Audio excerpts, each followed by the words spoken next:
এই যে আমরা যে সম্প্রদায়, হরিচাঁদ কোনো ব্যক্তিগত কোনো সম্প্রদায় নয়, শুনে না। রামচন্দ্র রাম ক্ষত্রিয়দের মধ্যে এসেছিল। আচ্ছা, তাহলে রাম কি খালি ক্ষত্রিয়দের ভগবান? নমশূদ্র যারা তারা রামকে ডাকে না? কথা কন, ডাকে কি? কৃষ্ণচন্দ্র এসেছিল কোন ঘরে? বৈশ্যদের ঘরে। তাহলে নমশূদ্ররা কৃষ্ণকে ডাকে না? মহাপ্রভু এসেছিলেন ব্রাহ্মণদের ঘরে, তাহলে খালি ব্রাহ্মণরাই কি মহাপ্রভুকে ডাকে? আমরা ডাকি না? তাহলে হরিচাঁদ নমশূদ্রের ঘরে এসেছে, তার মানে কি হরিচাঁদ খালি নমশূদ্রের না? তিনি সমস্ত মানুষের ভগবান, কারো ব্যক্তিগত সম্পত্তি নয়। তবে এদের মধ্যে কেন এসেছিল? অনন্য ভগবান যেমন অনন্য জাতিকে, তাদেরকে দুর্যোগ থেকে, দুর্ভোগ থেকে উদ্ধার করতে এসেছিলেন, তেমনি এই জাতির উপরে যখন অত্যাচার আরম্ভ হলো, এই জাতির উপরে যখন অনন্য উচ্চবর্ণীয় তারা যখন ভাবতে লাগলো যে ওরা চণ্ডাল, ওদেরকে সমাজে রাখা যায় না, এদের উপরে অত্যাচার যখন আরম্ভ হলো, আস্তে আমার দিকে লক্ষ্য রেখে বাজাও না কেন, এদের উপরে যখন অত্যাচার আরম্ভ হলো, সেই অত্যাচার সহ্য করতে না পেরে, অত্যাচার কত ছিল, রামকান্ত বৈরাগী শুধু কৃষ্ণের মন্দিরে ভোগ নৈবেদ্য দান করেছিল, তাকে লাঠি পিটা করা হলো। রামকান্ত নদীতে স্নান করতে নামলো, কানটি ধরে তুলে দেওয়া হলো। রামকান্ত বললেন, আমার দোষ কি? বললেন, তুমি চণ্ডালের ছেলে, তুমি জল স্পর্শ করলে তাতে আমাদের জাত ছড়ে যায়। তাহলে কত অত্যাচার এদের মধ্যে হয়েছিল।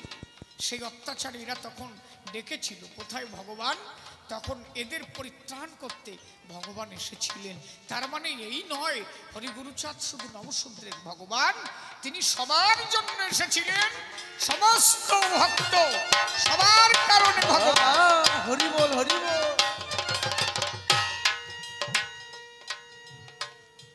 এই জন্য আমরা কিছু কিছু মানুষ শুধু বলি যে হরিচাঁদ শুধু নমশূদ্রের ভগবান, তা নয়। ভগবান যখন এসেছিল তখন যাদের পরিস্থিতি খারাপ দেখেছিল, এই ভক্তদের উদ্ধার করতে এসেছিলেন। তাহলে সেই ভক্ত উদ্ধার করতে এসেছেন, শুধু নমশূদ্র কুলে এসেছেন বলে তিনি নমশূদ্রের তা নয়। এই জন্য আমি গান লিখেছি, সবে মাত্র 213 বছর এলো আমার হরিচাঁদ, আকাশে বাতাসে গাহে হরিচাঁদের জয় গান।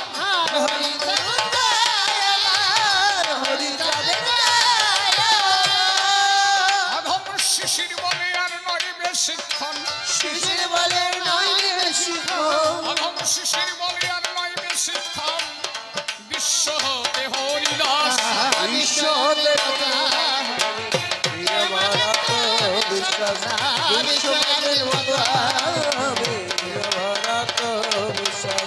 বিশ্ব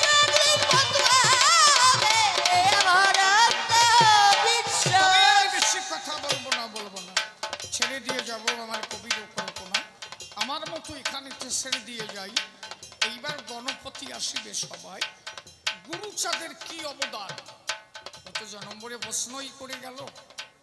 আজকে ওর কাছ থেকে একটু মতুয়া ধর্মের আলোচনা আপনারা শোনেন।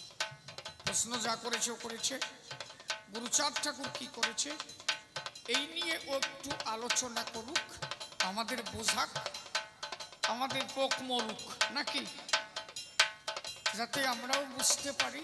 গণপতি এসে দাঁড়াইয়ে বলবে রসাবাসে কি করেছে গুরুচাঁদ, কিবা অবদান। আমি প্রশ্ন তার কাছে রেখে গেলাম, আর কাটনি ধরার কোনো দরকার নাই।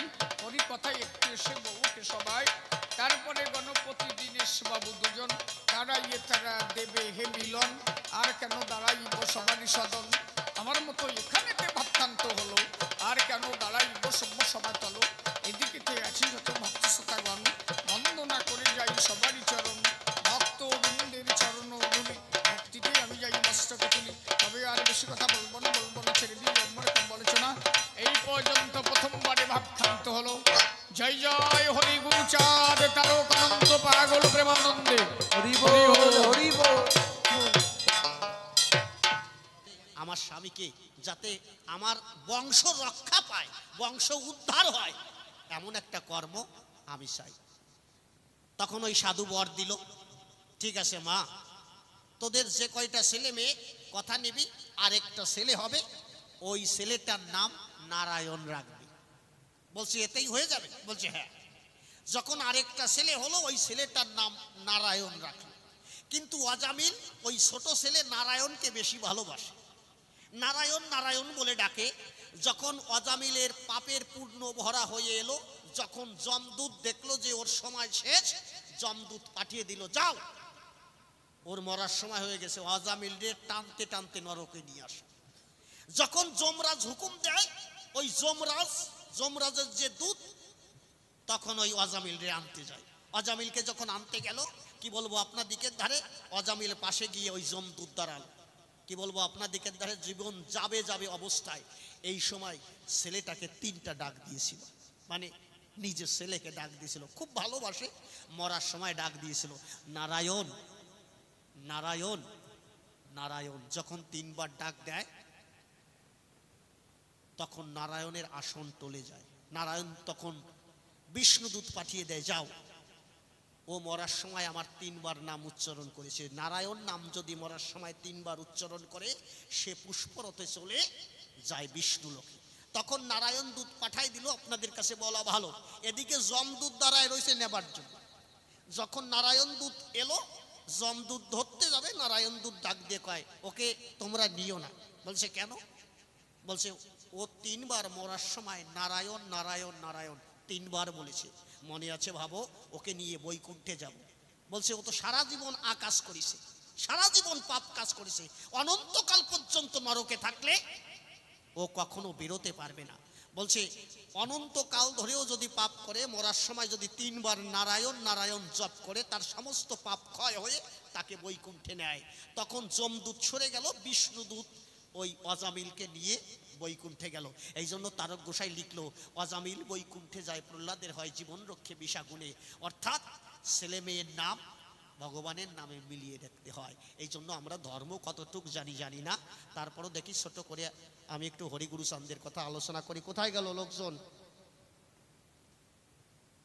কি বলবো আপনার দিকের ধারে? বুঝিস না, আমার যদি ডাকতে হয় তোদের। আমি হরিগুরু চাঁদের কথা একটু আলোচনা করি, ধীরে ধীরে আপনারা শ্রবণ করুন। যে কয়খানা প্রশ্ন করেছিলাম ভালো জবাব দিয়েছে। এখন ধীরে ধীরে আমি একটা গান গাই, গান গাওয়ার পরে তারা আলোচনার বিষয়বস্তুর ভিতরে যাই। ধর স্কেল ধর। হা হা হা।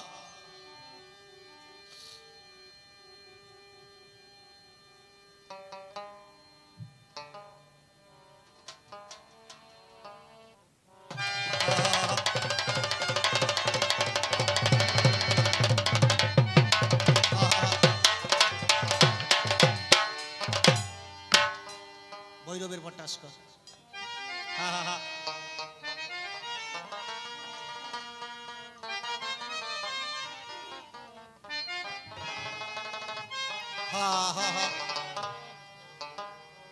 নম গুরু চন্দ্রায় নম তম বিমোচন। নম গুরু চন্দ্র নম বিমোচন, নম গুরু চন্দ্র নম বিমোচন।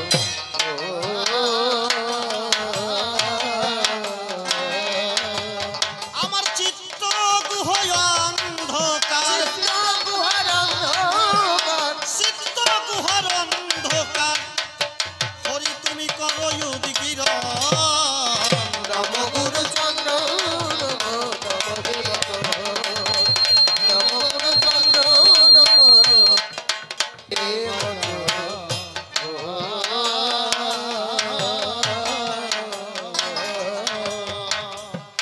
নম শূদ্র কুলদ ভব, তুমি ভবাদীর বান্ধব। তোমার সৌরভে জগৎ মাতিল, ঘুচিল রৌরব। বচল রৌরব।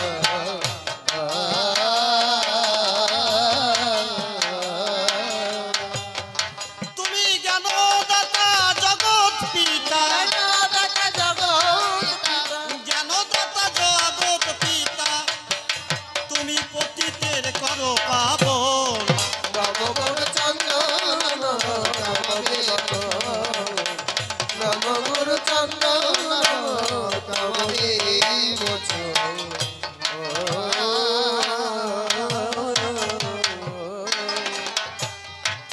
কোটি চন্দ্র দিবাকর উদিত চরণে তোমার দিবানিশি দিচ্ছে ঝলক ঘুষল অন্ধকার ও ঘুষল অন্ধকার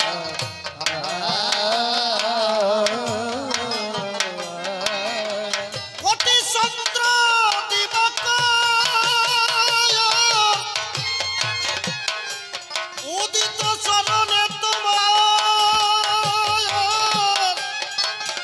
আর দিবানিশি দিচ্ছে ঝলক ঘুষল অন্ধকার ও ঘুষল অন্ধকার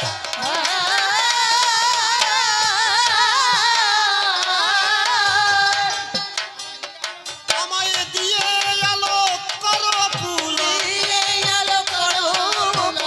দিয়ে আলোক করো পুলক ভুলক গোলকের ধার নম গুরু চন্দন নম তম বিমোচন নম গুরু চন্দন নম তম বিমোচন ও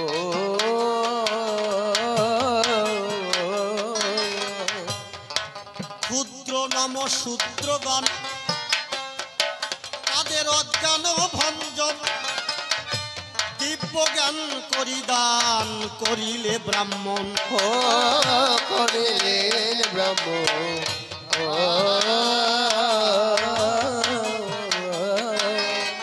ক্ষুদ্র নম নম শূদ্রগণ তাদের অজ্ঞান ভঞ্জন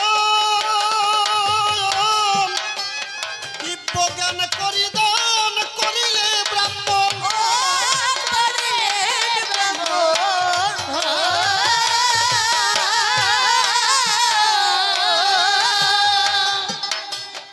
হরিনাম ধর্ম করিবি রাম ধর্ম করিবি নাম ধর্ম করিবি করণ পছন্দ করলে দলন নম গুরু চন্দন নম তম বিমোচন নম গুরু চন্দন নম তম বিমোচন ও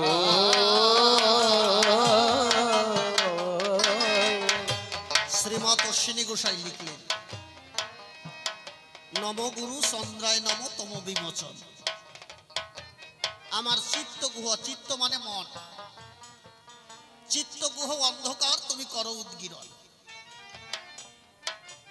অশ্বিনী গোসাই একটা গানে বলেছি আপনারা পড়ে দেখবেন গুরুচাঁদ এমন চাঁদকে ভাবে আনিল কোন গুণে জগমন বান্ধিল এই গানটার শেষ কলিতে লেখা আছে কি বলছে গোসাই মহানন্দ কয় কোটি চন্দ্র বিরাজে মোর গুরু চাঁদের পায় কোটি কোটি চন্দ্র বিরাজে মোর গুরু চাঁদের পায় এর একটা কারণ আছে না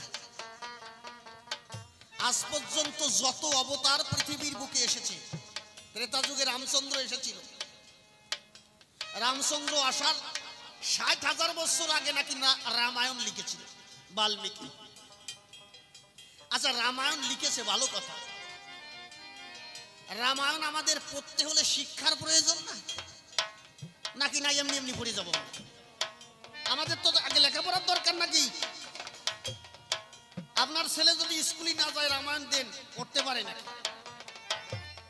রামচন্দ্র লেখাপড়ার জন্য গুরু গৃহে গেল নিজে ভগবান ভগবানের অ ক খ শিখতে হয় নাকি উনি তো সব জানেন কিন্তু ভগবান রামচন্দ্র অ ক খ শিখার জন্য গুরু গৃহে গেলেন যে আমার শিক্ষার প্রয়োজন রামচন্দ্র কখনো ভাবি নাই আমার যদি শিক্ষার প্রয়োজন হয় তাহলে আমার ভক্তেরও শিক্ষার প্রয়োজন হয় নাকি আমি যদি সকালবেলা খাই আমার ক্ষুধা লাগে তাহলে আমার ছেলেরও ক্ষুধা লাগে কিন্তু ভগবান দেখলো নিজে পড়লো কিন্তু ভক্তদের শিক্ষার কোনো অধিকার তখন ছিল না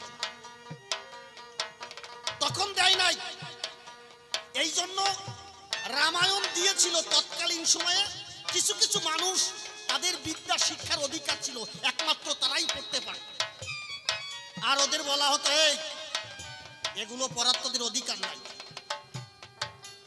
এখনো মনুসংহিতা পড়ে দেখবেন, মনুসংহিতার ভিতরে পরিষ্কার লিখেছে এই যারা শূদ্র, এই শূদ্রদের বেদ পড়ার অধিকার নাই, বেদের মন্ত্র পড়ার অধিকার নাই।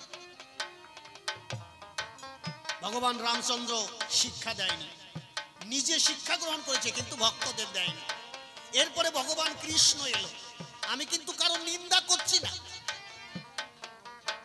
আমি যে কৃষ্ণের নিন্দা করব, রামচন্দ্রের নিন্দা করব তা না, আমি উচিত কথা করছি।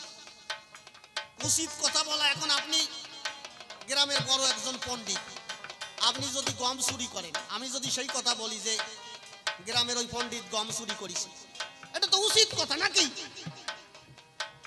এটা তো নিন্দামূলক কথা না। তুমি যদি চুরি করো তো আমি বলতে পারবো না। ভগবান শ্রীকৃষ্ণ উনি আমাদের ভিতরে অমূল্য একটা গ্রন্থ দিলেন, হচ্ছে গীতা। তাও গীতা সংস্কৃততে লেখা, ভগবানের মুখশ্রিত বাণী। ভগবান নিজে, ভগবান শ্রীকৃষ্ণ নিজে লেখাপড়া শেখার জন্য সন্দীপনী মুনির কাছে গেলেন, নিজে শিক্ষা দেবার জন্য। কিন্তু ভগবান ভক্তদের শিক্ষার কথা ভাবলেনই না, যে আমি একখানা গীতা দিয়েছি, এই গীতাটাও বাংলায় না সংস্কৃতেতে। এরা তো শিক্ষার অধিকার না, এরা তো বাংলাই পড়তে পারে না, সংস্কৃত পড়বে কি করে? আমি যে অমূল্য বাণী দিছি ভক্তরা জানবে কি করে?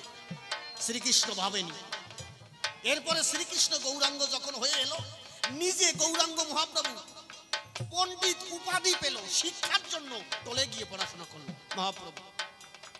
কিন্তু মহাপ্রভু চেয়েছিলেন সমস্ত জাতিকে এক করবার জন্য, কিন্তু শিক্ষার অধিকার মহাপ্রভু দেয় নাই। হরিচাঁদ ঠাকুর হরি নাম ধর্ম প্রচার করলেন। একমাত্র যতগুলো অবতার এসেছে,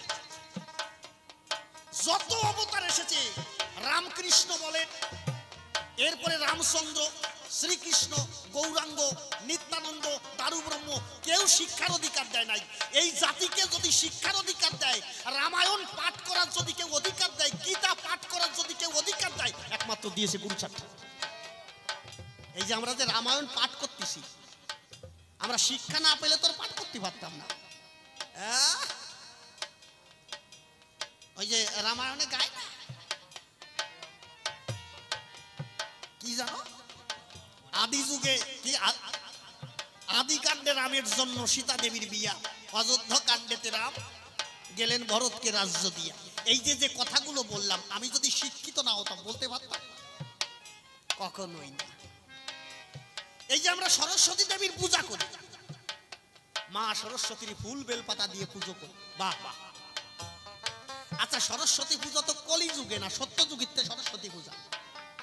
তার সরস্বতী পূজা কি আমরা যারা দিই, কোন দেখেছেন কোন ব্রাহ্মণ সরস্বতী পূজা দেশে দেশে নাকি?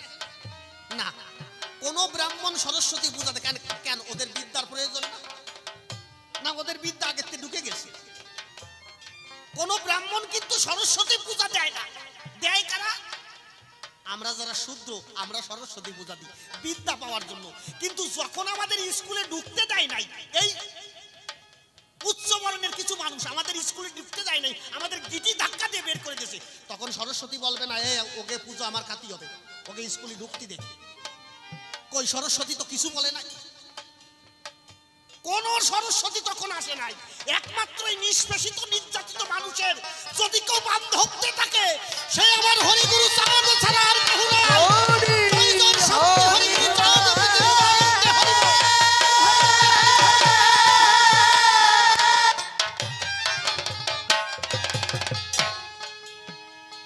এখন আমাদের সমাজে, আমাদের নমসূত্র সমাজে ঘরে ঘরে চাকরি।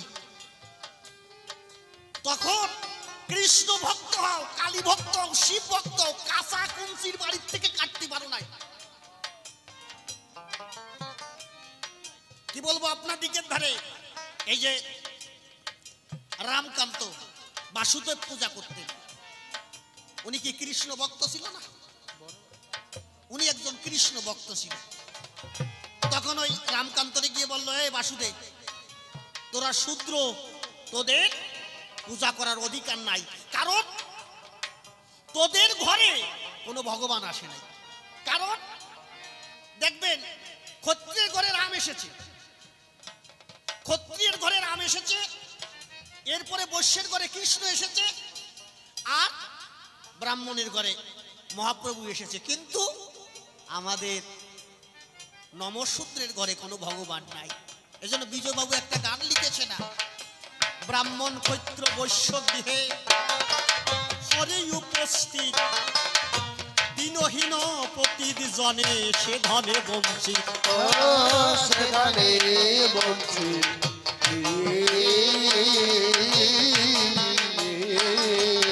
ব্রাহ্মণ ক্ষত্র বৈশ্য গৃহে হরি উপস্থিত, শুধু দিনহীন প্রতিজনে সে ধনে বঞ্চিত।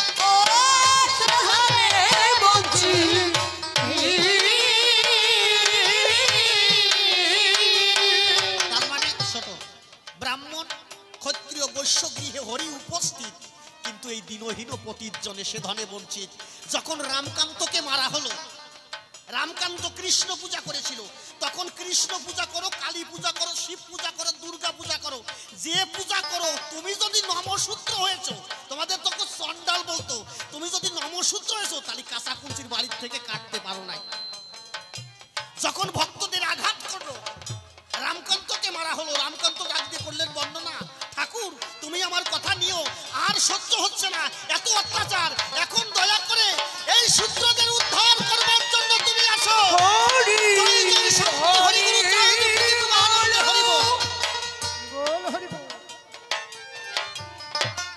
ভক্তের আর্তনাদে ক্ষীরোদ বিহারী হরি তখন বললেন যে আমি তোদের ঘরে যাব।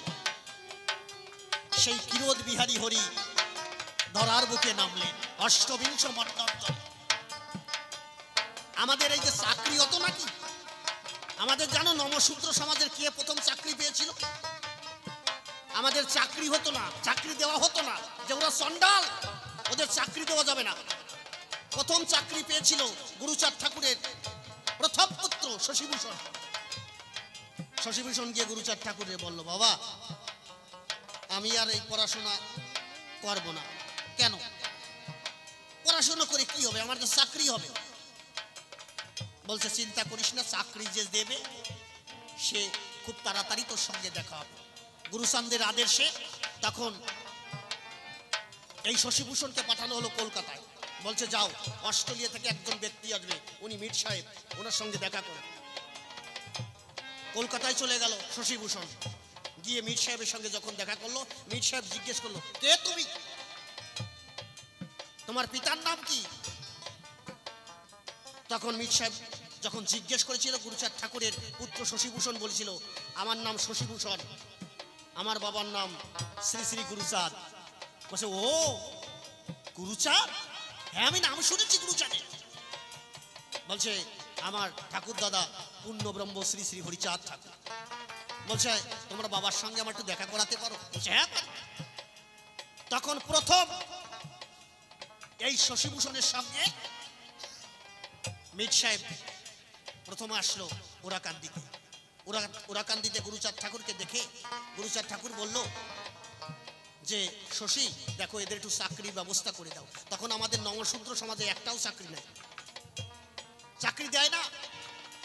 তখন বলছে ঠিক আছে, তুমি এক কাজ করো, তুমি কলকাতায় যাও, কলকাতায় গিয়ে একটা মানপত্র তৈরি করো, এমন ভাবে মানপত্রটা ইংলিশে ট্রান্সলেশন করো, এই ফরিদপুরে বড় লাট ছোট লাট আসবে, তুমি ওখানে গিয়ে মানপত্রটা পাঠ করবে। তখন কলকাতার থেকে মানপত্র তৈরি করে ওই শশীবাবুর সঙ্গে, শশীবাবু আর মীর সাহেব দুইজনে ফরিদপুরে বড় লাটের সামনে গিয়ে ওই মানপত্র যখন পাঠ করে শোনালো, তখন বড় লাট সাহেব বলল, কে এই ছেলেটা? আমরা এত সুন্দর ইংলিশ বলি, আর এই ছেলেটার মুখের ইংলিশ শুনে মনে হলো আমাদের থেকে কত ভালো ইংলিশ বলে। এই ছেলেটা কিসের জন্য এসেছে? বলছে চাকরির জন্য। বলছে এই ছেলেটাকে এখনো চাকরি দেওয়া হয়নি? বলছে না। কেন চাকরি দেওয়া হয়নি? প্রশ্ন করা হলো এই ছেলেটার কি নাই, শিক্ষাগত যোগ্যতা কি নাই? তখন বড়লাটের সিগনেচারে প্রথম চাকরি হলো গুরুচাঁদ ঠাকুরের। বলছি এই জাতিতে যে শিক্ষার অধিকার, অর্থাৎ এই জাতি যে অশিক্ষিত না, এ জাতিও শিক্ষিত। কথা নাও, আজ থেকে নমশূদ্র জাতির যারাই অ্যাপ্লাই করবে যদি সঠিক মেধাবী হয় তাদের চাকরি দেওয়া হবে। এখন স্কুল মাস্টার, হ্যাঁ, এরপরে বড় আইপিএস অফিসার, বড় বড়, এগুলো একমাত্র গুরুচাঁদের দান। গুরুচাঁদ না আসলে এইগুলো কখনো সম্ভব ছিল না। এই জন্য অশ্বিনী গোসাই বললেন, নম গুরুচন্দ্রায় নমতম বিমোচন, আমার চিত্রগুহ অন্ধকার তুমি করো। এই ক্ষুদ্র নমশূদ্রগণ, এরা ছিল ক্ষুদ্র ক্ষুদ্র নমশূদ্রগণ, এদের ছিল অজ্ঞান ভঞ্জন। তাই দিব্য জ্ঞান পরিদান করিলে ব্রাহ্মণ, এবার গারস্থ প্রশাস্ত ধর্ম, তাই জগতে করলেন অর্পণ, নম গুরুচন্দ্রায় নমতম বিমোচন। তাই আমার অশ্বিনী গোসাই গাইলেন, দিয়ে পিতৃধর্মে মন করলে প্রতিজ্ঞা পূরণ, নমকুল কলঙ্ক রাশি করিলেন হরণ। করিলেন হরণ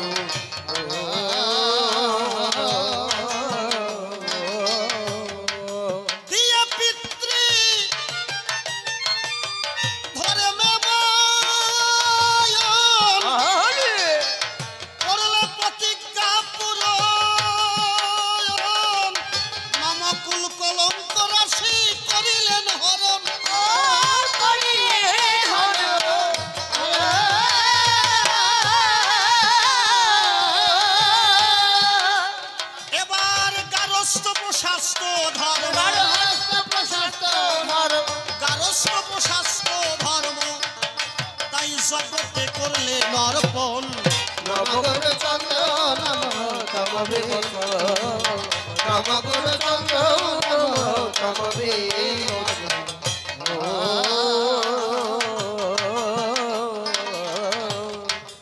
আমার হৃদয় আকাশে গুরুচাঁদ উদয় হও এসে, তোমার রূপ মাধুরী নয়ন ভরি দেখবই হরিষে।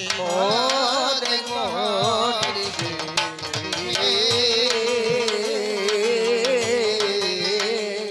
মুরয় অশ্বিনী কয়ে দিন দয়া, অশ্বিনী কয়ে দিন দয়া, মুরয় অশ্বিনী কয়ে দিন দয়াময়, দেওয়া মারে শ্রীচরণ।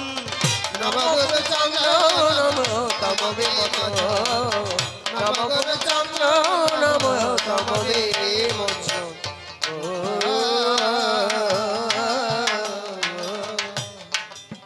শোনো শোনো শোনো তুমি শোনো দি এমন, হরিচাঁদের কি অবদান করিব বর্ণন। হরিচাঁদের অবদান যাহা জগৎ মাঝে রয়, ব্যাখ্যা করে বোঝাইব ধর্ম সবার গায়ে।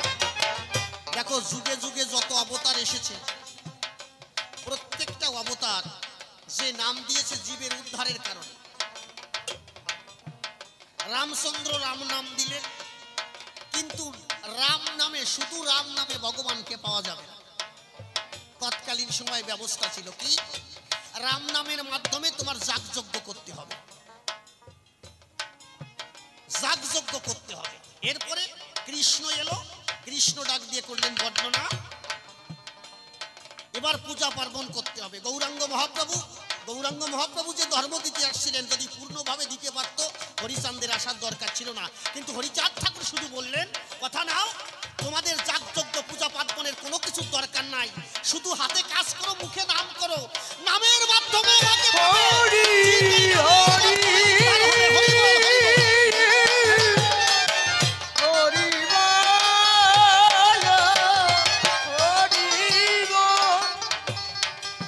শোনো শোনো শোনো তুমি আমার কথা ভাবে, ভালোভাবে বোঝাইলাম সভ্য সভা পাবে। অনেক রাত হয়ে গেছে, মিথ্যা কথা নয়, লোকজন কমে গেছে, বলি সবার খাই। এইবারে দুইজনেতে মিলন গীতি গাবো, আপনারা বসে বসে সেই কথা শুনে। আর বেশি কথাই আমি বলবো না, ছেড়ে দিয়ে যাবো আমার এই কাব্য আলোচনা। দুইজনে মিলন গীতি গাবার পরে শেষ করতে হবে আসর ধরে, তবে আর বেশি কথা বলবো না, ছেড়ে দিয়ে যাবো আমার কাব্য আলোচনা। এইবারে দুইজনে মিলন গীতি গায়।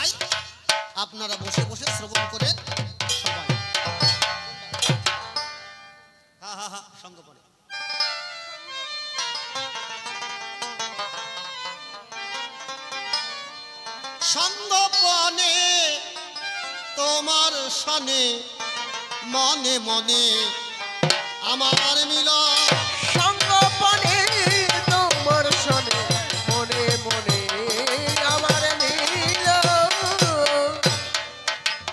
তুমি এসো এসো শীতল চাষা আরে বোধবরত্ন নাই তোমারই বুঝা ভাষা বাবা বাবা সব কথা বলো ভাষা ভাষা এবার বুঝাবো আমি যে এখন সঙ্গপনে তোমার সনে মনে মনে আমার মিল। আর কি জানতে চাও আমার ধারে আমি বুঝাইব তোমায় ব্যাখ্যা করে বাবা বাবা আর শুনবে যত নারী নরে বোঝাবো এখন আসরের সদন সঙ্গপনে তোমার সনে মনে মনে আমার মিল। এই কলির যুগ পুষ্পবন্ত হলো কি করে আহা আমি জানতে চাই তোমার ধারে। বলো তুমি সভা পরে আমি শুনবো দাঁড়িয়ে এখন। পূর্ণ ব্রহ্ম হরি এলো যা অষ্টবিংশ মন্বন্তর পরে পাওয়া গেল দেখো এই জন্য কলিযুগ ধন্য হলো বসে বসে তুমি শুনবে এখন বাবা বাবা দেখো এক হরি নামের ভিতরে সব কিছু হয় আরে এরপরে বলো ধর্ম কোথায় রয় এই জন্য কলিযুগ ধন্য যে হয় বুঝাই তোমায় বুঝাবো এখন সঙ্গপনে তোমার সনে মনে মনে আমার মিল। গুরু হয়ে কেমন করে আহা বলো গুরু বলে কারে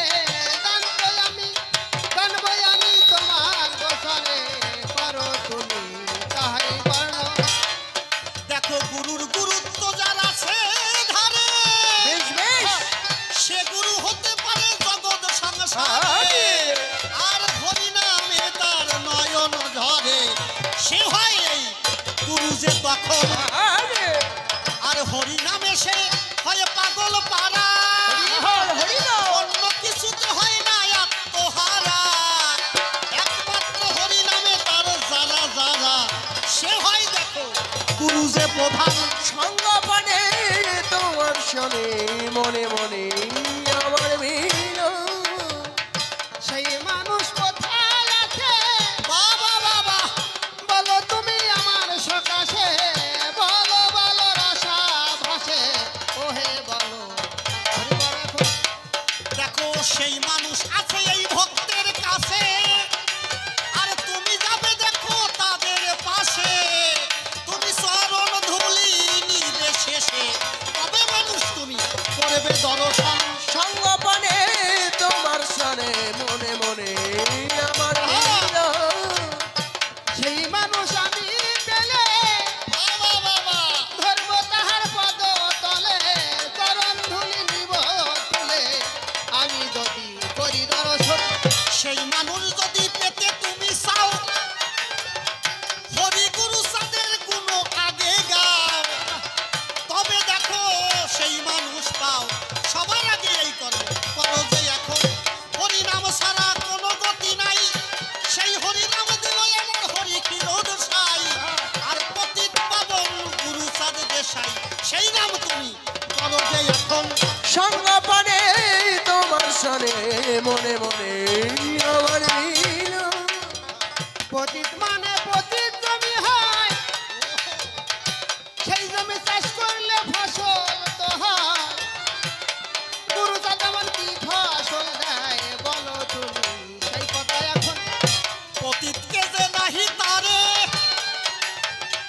আর পতিত পাবন বলবো কেন তারে আমার গুরু সাথে দেখো পতিত ধরে চাষ করেছে বিশ্বভুবন গুরু সান্দের ফসল যারা আর শিক্ষিত হলো এই হবে তারা দেখো উন্নত শিখরে হলো তারা একমাত্র গুরু সাদের ফসল এই জন্য গুরু সাদের ফসল ধরে আর শিক্ষা দিয়েছে এই জগৎ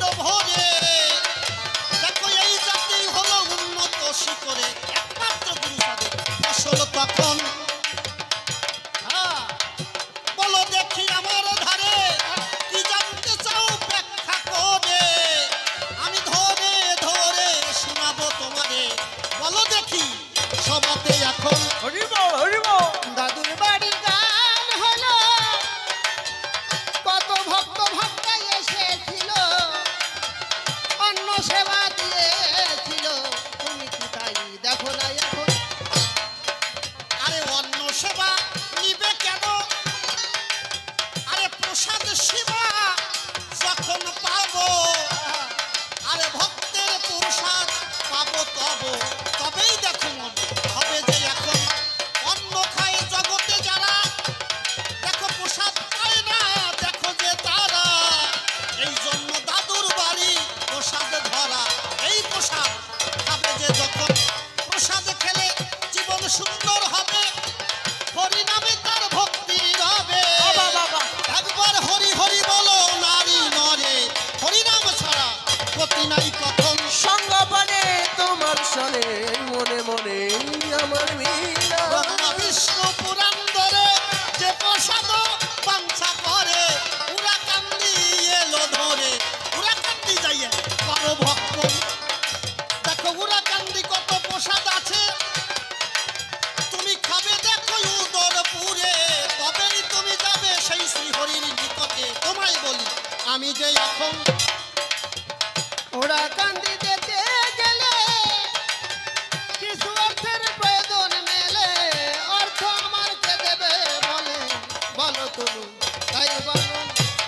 দেখো পুরা কান্দি যেতে গেলে পয়সা করির প্রয়োজন না মেলে, শুধু মুখে হরি বললে পার হবে তুমি যে এখন। তবে আর বেশি কথা বলবো না, ছেড়ে দিয়ে যাবো আমাদের কাব্য আলোচনা। সে যদি উড়া কান্দি যেতে চায় তবে আর